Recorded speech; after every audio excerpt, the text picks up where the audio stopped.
প্রথমেই আমরা জানার চেষ্টা করি ঈদে মিলাদুন নবী কাকে বলা হয়। ঈদে মিলাদুন নবী এটি তিনটি শব্দের সমন্বয়ে গঠিত একটি বাক্য। ঈদ ঈদ শব্দের শাব্দিক বা আবিধানিক অর্থ হচ্ছে, ইবনে মানদুর রাহিমাহুল্লাহ আলাইহি লিসানুল আরবের মধ্যে উল্লেখ করেছেন, কুল্লু ইয়াউমিন ফিহি জামআ, প্রত্যেক যেই দিনে সমাবেশ রয়েছে সেই দিনকে ঈদ বলা হয়। অন্য জায়গায় আছে ইয়াউমু সুরুরিন ওয়া ফারহ, আনন্দ এবং উদযাপনের যেই দিন, এই দিনকে বলা হয় ঈদ। আল্লাহ সুবহানাহু ওয়া তাআলা কোরআনের মধ্যে ঈদ শব্দটিকে একবার উল্লেখ করেছেন সূরাতুল মাঈদায়। যখন ঈসা আলাইহিস সালাতু ওয়াস সালামের সহচরবৃন্দরা ঈসা আলাইহিস সালাতু ওয়াস সালামকে বলল, হে ঈসা বিন মারইয়াম, হাল ইয়াস্তাতিউ রাব্বুক আন ইউনাজ্জিলা আলাইনা মাঈদাতাম মিনাস সামা, আপনার রব কি আসমান থেকে খাদ্য ভর্তি দস্তরখানা আমাদের জন্য পাঠাতে পারবেন? ঈসা আলাইহিস সালাতু ওয়াস সালাম শুনে আশ্চর্য, এরা কি বলে? ঈসা আলাইহিস সালাতু ওয়াস সালাম তখন বলেন, ইত্তাকুল্লাহ, আল্লাহকে ভয় করো, ইন কুনতুম মুমিনিন। কিন্তু ঈসা আলাইহিস সালাতু ওয়াস সালামের সহচরবৃন্দরা নাখোশ, নারাজ, তারা ছাড়তে নারাজ। তারা ঈসা আলাইহিস সালাতু ওয়াস সালামকে বলছে, নুরিদ আন নাকুলা মিনহা, আপনি আল্লাহকে বলেন ওই খাদ্য ভর্তি দস্তরখান যেটা নামবে সেখান থেকে আমরা ভক্ষণ করব। ওয়া তাতমাইন্না কুলুবুনা, এবং আমাদের যে অন্তর আছে এই অন্তর পরিতৃপ্ত হবে। আর কি? আর আপনি যে কথা বলেন এই কথাকে আমরা সত্যায়ন করব। ঈসা আলাইহিস সালাতু ওয়াস সালাম যখন দেখলেন যে তারা একেবারেই নিরুপায় এবং বারবার তাদের আবেদনের ওপর অটল আছে, তখন ঈসা আলাইহিস সালাতু ওয়াস সালাম আল্লাহকে বললেন, হে আল্লাহ, আনজিল আলাইনা মাঈদাতাম মিনাস সামা, হে আল্লাহ, আপনি আমাদের প্রতি আসমান থেকে ওই দস্তরখান ভর্তি আমাদের জন্য পাঠান। পাঠালে কি হবে? তাকুনু লানা ঈদান লিআউয়ালিনা ওয়া আখিরিনা, আমাদের পূর্ববর্তী আমাদের পরবর্তী সকলের জন্য এটা ঈদ হবে, আনন্দ উৎসব হবে। ওয়া আয়াতাম মিনক, এবং আপনার পক্ষ থেকে একটা নিদর্শন হয়ে থাকবে। ওয়ারযুকনা, এবং আপনি আমাদেরকে রিজিক দান করেন, আপনি হচ্ছেন সর্বোত্তম রিজিক দাতা। তো ঈসা আলাইহিস সালাতু ওয়াস সালাম খাদ্য পাঠানোর পরিপ্রেক্ষিতে বলেছিলেন যে আপনি যদি আমাদেরকে এই দস্তরখান ভর্তি খাদ্য পাঠান তাহলে এইটা আমাদের জন্য ঈদ হবে, উদযাপন হবে, আনন্দ হবে। তাহলে ঈদ হচ্ছে উদযাপন, আনন্দ। এরপরে আসে মিলাদুন নবী।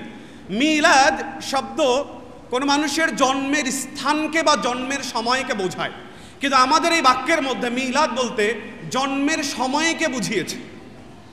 আর নবী বলতে আমাদের নবী মুহাম্মদ সাল্লাল্লাহু আলাইহি সাল্লাম।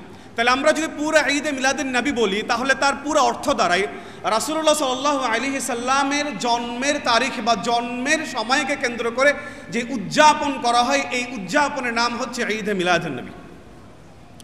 এই ঈদে মিলাদুন নবীর উৎপত্তি ক্রমবিকাশ যদি আমরা ঘাটতে যাই তাহলে ইবনে কাসির রাহিমাহুল্লাহ আলাইহি রচিত আল বিদায়া ওয়ান নিহায়া, মিরআতুজ জামান আল বাঈথু ফি ইনকারিল বিদআ ওয়াল আহওয়া, এবং আল ইহতিফাল বিমাউলিদিন নবী, তারিকুল ইহতিফাল বিমাউলিদিন নবী সাল্লাল্লাহু আলাইহি সাল্লাম, এই গ্রন্থগুলোকে অধ্যয়ন করার পর আমরা যদি সারাংশ দাঁড় করাই তাহলে এটার উৎপত্তি দাঁড়ায় চতুর্থ হিজরিতে বানু উবাইদ নামে একটা গোত্রের উদ্ভব হয়, যারা নিজেদেরকে অমূলকভাবে ফাতেমা রাদিয়াল্লাহু আনহুর বংশের সাথে নিজেদেরকে সম্পৃক্ত করে এবং তারা বলে আমরা ফাতেমা রাদিয়াল্লাহু আনহুর বংশের, এবং তারা নিজেদেরকে ফাতেমি বলে সাব্যস্ত করে। এই বংশ উদ্ভব হওয়ার পরে তারা আব্বাসী খেলাফত যে ছিল, আব্বাসী খেলাফতের বিরুদ্ধে বিদ্রোহ ঘোষণা করে। আব্বাসী খেলাফতের বিরুদ্ধে বিদ্রোহ ঘোষণা করার পরে তারা সেই বিদ্রোহী বিজয় লাভ করে। বিজয় লাভ করার পরে তারা মিশর এবং শামে তারা তাদের আধিপত্য বিস্তার করে। আধিপত্য বিস্তার করার পরে যখন তারা উপলব্ধি করতে পারে যে রাষ্ট্রের সাধারণ জনগণ তাদের ব্যাপারে বিদ্রোহ ঘোষণা করতে পারে, ফলে তখন তারা কূটকৌশলী হয় যে কি করে জনগণের মন রক্ষা করা যায়। এই জনগণের মন রক্ষার্থে তারা চিন্তা ভাবনা করে এখন আমাদের বিভিন্ন ধর্মীয় উৎসব নামে উৎসব আবিষ্কার করতে হবে। এই উৎসবগুলো যদি আমরা আবিষ্কার করি তাহলে মানুষগুলো এই উৎসবের মধ্যে ডুবে থাকবে, ফলে আমাদের বিরুদ্ধে বিদ্রোহ করার চিন্তা ভাবনা তাদের মাথার মধ্যে আসবে না। ফলে আহলে বাইতের যতগুলো সদস্য ছিল এবং আহলে বাইতের যত ধরনের শাসক ছিল, রাসূলুল্লাহ সাল্লাল্লাহু আলাইহি সাল্লাম, আলী, হাসান, হুসাইন, ফাতেমা রাদিয়াল্লাহু আনহা থেকে শুরু করে যত ধরনের শাসকবর্গ বা ব্যক্তিবর্গ ছিল তাদের জন্মদিবস পালন করা শুরু করে। প্রথমত এদের জন্মদিবস পালন করা শুরু করার পরে ধীরে ধীরে তারা আরও বিভিন্ন ধরনের জন্মদিবসের প্রবর্তন শুরু করে। যেমন হিজরি সন, হিজরি নববর্ষের তারা উদযাপন শুরু করে, লাইলাতুল মিআরাজ, মিআরাজের রজনীর তারা উদযাপন শুরু করে। এইভাবে ধীরে ধীরে ধীরে ধীরে তারা বিভিন্ন ধরনের উদযাপন শুরু করে। উদযাপন শুরু করার পরে তাদের ক্ষমতা থাকাকালীন সময় পর্যন্ত তারা ওই উদযাপন অব্যাহত রাখে। তারা চলে যাওয়ার পরে পরবর্তীতে যারা ক্ষমতায় আসে তারাও সেই উদযাপন অব্যাহত রাখে।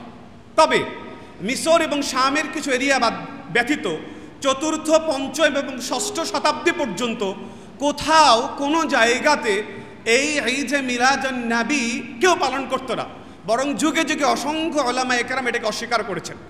সপ্তম শতাব্দীর যখন শুরু হয় তখন মিশর থেকে এই ঈদে মিলাদুন নবীটা স্থানান্তরিত হয়ে ইরাকের ইরবিল শহরে প্রবেশ করে এবং এই স্থানান্তরের কাজ যিনি করেন তিনি হচ্ছেন একজন সুফি বিদ্বান যার নাম হচ্ছে মোল্লা ওমর।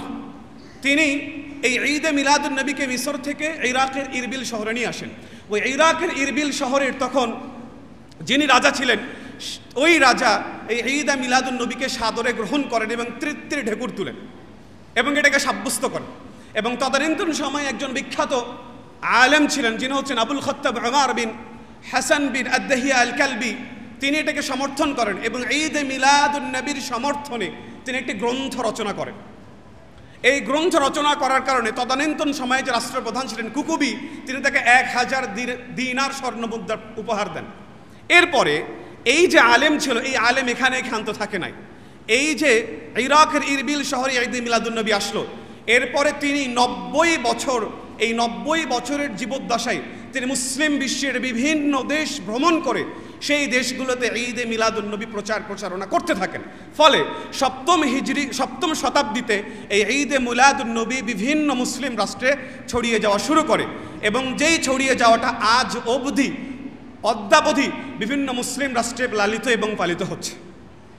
এই হচ্ছে ঈদে মিলাদুন নবীর সংক্ষিপ্ত প্রচার এবং প্রসারের ইতিহাস।